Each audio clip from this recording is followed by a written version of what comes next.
I'm Don Stanek, the creator of Certified New Home Professional.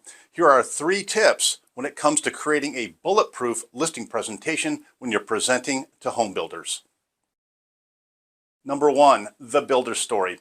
Most of the large national home builders that you're familiar with started out as a small family business in the 1950s or 1960s or the 70s. And over time, they grew to be these large public companies.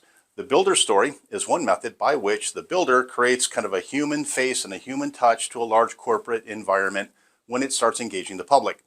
Now, just because you might not be representing a large builder, maybe you're a medium, regional, small builder, the truth of the matter is these folks are not particularly good when it comes to putting their message and putting their story out there. Why? Because most home builders come from an operational background. They're builders. Maybe they have finance background or some other type of operational acumen. They're not sales and marketing people.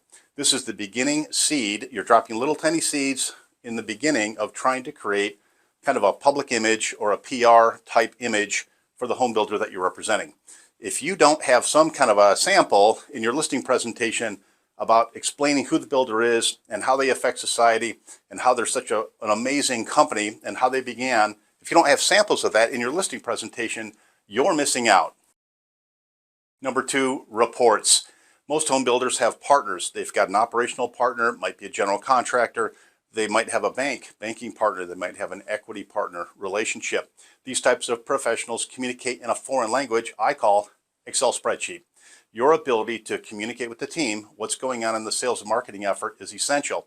If you're unable to do this week over week, then people think you're not doing anything, and nothing could be further from the truth. So at a bare minimum, here are the reports that you need to have as samples in your listing presentation. You need to have a weekly sales activity report. That sales activity report is going to show sales and closings and cancellations for the week, particularly if you're dealing with larger projects, communities. Every week it goes out Sunday night. Here's what happened, right? Number 2 is a traffic report, or how is the public engaging you, right? Traffic report. Who came to see the model homes? What properties did they see? And ultimately, what was the disposition on these people? And more importantly, where did they come from? Did they come because of specific marketing effort? Did they see a sign driving down the street? Did they see your ad campaign on AdWorks? Did they see your Google business page? Is it a broker co-op, or realtor co-op, or something else? When you're dealing with people who are spending money on budgets, they want to be really clear on where people are coming from and if their advertising dollar is effective. Number 3, please consult your broker, consult your manager, or whoever you call boss in this industry when it comes to the contract. The contract is important because typically there's a basic listing contract that most of us have in states that we have access to for around new construction.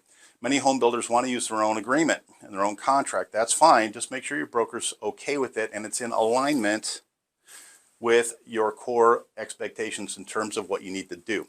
Now, here's the issue. Many times builders are going to want to try to co-opt your labor, and that is they want you to do all kinds of things that are not within a typical listing contract or listing agreement.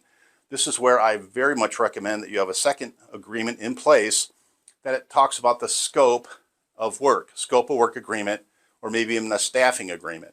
And so why is that important? Because now during your listing presentation, when you show these samples, you're setting an expectation that I'm not going to do everything for that commission. What I'm going to do is this and this and this. Now, if you want these additional services, more than happy, a menu of services, best efforts agreement, to be able to show them, and for an additional fee, we can provide this and this and this. Now, here's the thing. Are your builders going to agree to pay you extra? Probably not. But here's the essential part of it being in your listing presentation is that you're addressing the issue before it arises, and I guarantee it is going to arise. People want more for less, and builders are no different.